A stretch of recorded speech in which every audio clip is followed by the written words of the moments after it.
If we look at the website Social Blade and the most popular YouTube channels, the top 4 places don't go to individuals or companies but to categories. Music is first, gaming is second, sports is third, and movies is fourth. Then coming in 5th and 6th place, we have the 2 channels we will talk about today, with PewDiePie only coming in just above T-Series. Then again, Social Blade gives PewDiePie only an A grade and it gives T-Series an A++ grade. The ranking is based on subscribers and not uploads or video views. The channels that follow in this ranking are Canal Conzilla, Justin Bieber, and 5 Minute Crafts. But the talk of the town right now is the battle between 2 channels, the ones we'll discuss in this episode of the Infographics Show: PewDiePie versus T-Series. How do they compare? Let's start with some introductions. For those of you who are not familiar with or don't know too many details about how these channels got going, PewDiePie is a 28-year-old Swede called Felix Arvid Ulf Kjellberg.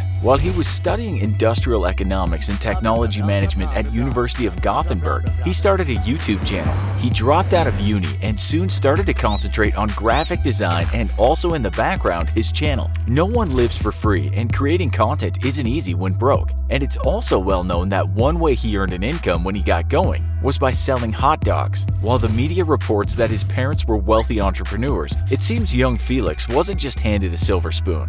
Not only was he selling hot dogs, but he also told the media his boss made him sell almost raw hot dogs as cooking them cost too much money. He said his main love back then was photoshopping girls. He almost landed an apprenticeship working with what he called the best advertising agency in Scandinavia. Maybe it's a good thing he didn't get it. Felix's first channel was actually named Pewdie, and he registered it on December 19, 2006. He forgot his password, and so on April 29, 2010, he started another channel called PewDiePie. We're told that the first video he posted that you can still watch is him playing Minecraft. There's no face cam for this video. It wasn't until February 17, 2011 that he did his first video showing his face. At this point, he had a whopping 2,500 subscribers, and he had uploaded 100 videos. Later in the year, it said he realized that just playing games wasn't going to cut it, and he believed that his personality had to shine through. He was right, of course, and on July 10, 2012, he hit the 1 million subscriber mark. He announced this in one video, seemingly overjoyed, exclaiming, "We freaking did it," while he plays with his pet pug. That year, he would rocket to fame and also infamy. But everyone knows just a little bit of controversy can be a good thing. Yep, he made jokes about topics that many people thought he shouldn't be joking about. But after being scolded by the public and the media, he only became more successful. By January 2013, his videos had been seen more than 1 billion times. We'll come back later to see how well he's done since then. T-Series, which follows PewDiePie in the YouTube subscriber rankings, had very different beginnings. The real company name is Super Cassettes Industries Private Limited, and in 1983 it was founded by a guy called Gulshen Kumar. At the start, it was pirating Bollywood songs for business. Then it moved into making soundtracks for movies. Unfortunately, Kumar's life was ended abruptly when he was murdered by gangsters from the Mumbai underworld. He was hit by 16 bullets as he was coming out of a temple. People allegedly involved with the crime were other people in the entertainment industry and a bunch of what the Hindustani Times called assassins. Moving on, T-Series started its YouTube channel on the 13th of March 2006, but it would be a few years until it started uploading content. The content was mostly music videos and trailers for movies. We should add that T-Series is what is called a multi-channel network, meaning it owns a bunch more channels. How did T-Series get so big so quickly? The answer is quite simple. Its popularity grew in line with India's fast-growing number of internet users. India is the second largest online population in the world, at about 500 million users. Experts say that while this is a huge number, India doesn't have that many YouTube creators. So with little choice, where do many Indians go to watch their content? You guessed it, they go to T-Series. So after giving you these short introductions, you can understand that it would be hard to compare the channels in terms of content. While they both strive to entertain, you could say that they are chalk and cheese artistically. But we can look at their popularity and how that popularity has paid off. As you know, PewDiePie has the most subscribers. The number is just above 67.2 million at time of writing. In a month, you can expect these to be about another 800,000 subs added to that. T-Series T-Series has just over 66.8 million subscribers at the time of writing. But here's the kicker. In another month, you can expect the channel to have perhaps another 3.5 million subs.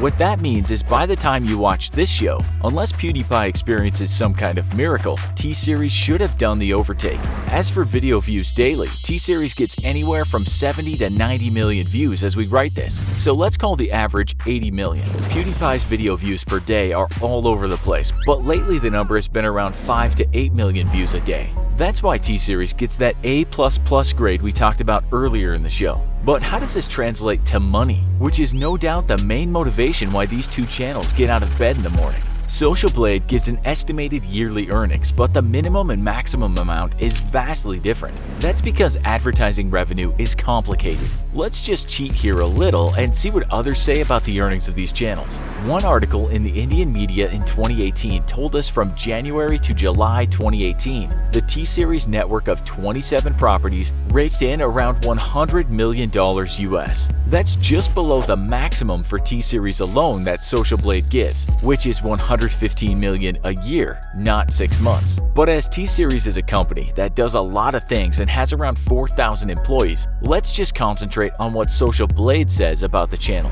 PewDiePie's maximum earnings as we write this is $7.6 million a year, which is far lower. But in Felix's case, he doesn't exactly have a large company with many monthly wages to pay. The former purveyor of cheap sunglasses in a bun, who once said, "My parents said that sitting at home playing video games all day won't bring you anywhere in life," is estimated right now to have a net worth of around $20 million. PewDiePie would no doubt have earned himself a lot more money had he not been entangled in controversy after controversy. While we said at the beginning of the show that it can pay to overstep the mark at times, it can also blow up in your face if you push it too far.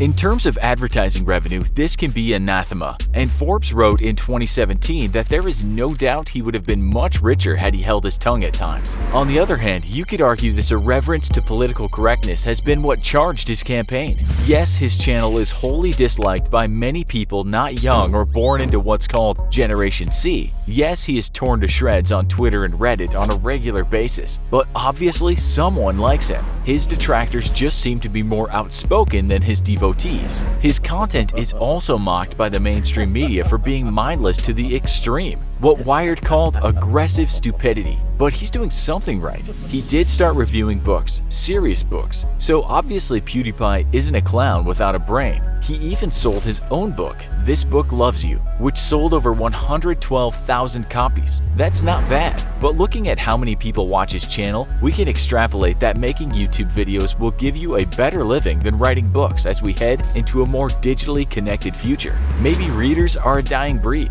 As for T-Series, we can't really say much about controversy and content as it's largely just music and music videos. There's no digital cult of personality like you get with the likes of PewDiePie and Logan Paul. Mashable wrote in September 2018, the most viewed video uploaded by PewDiePie, the current king of YouTube, sits at 83 million views. The T-Series channel's most viewed video has 565 million views. In fact, T-Series has 94 videos that surpass PewDiePie's most popular video when it comes to view count. Soon, PewDiePie will be eating the dust kicked up by T-Series, which is racing ahead at a speed so fast Felix won't even see T-Series fly past. Does he care? Well, he released the diss track, the one with lasagna in the name, singing, "You're trying to dethrone me for spot number 1, but you're India, you lose, so best thing you haven't won. Maybe it doesn't hurt to get thrown off the top spot." It's no masterpiece, but he makes his point. Saying that, in an interview he talked about him losing his throne.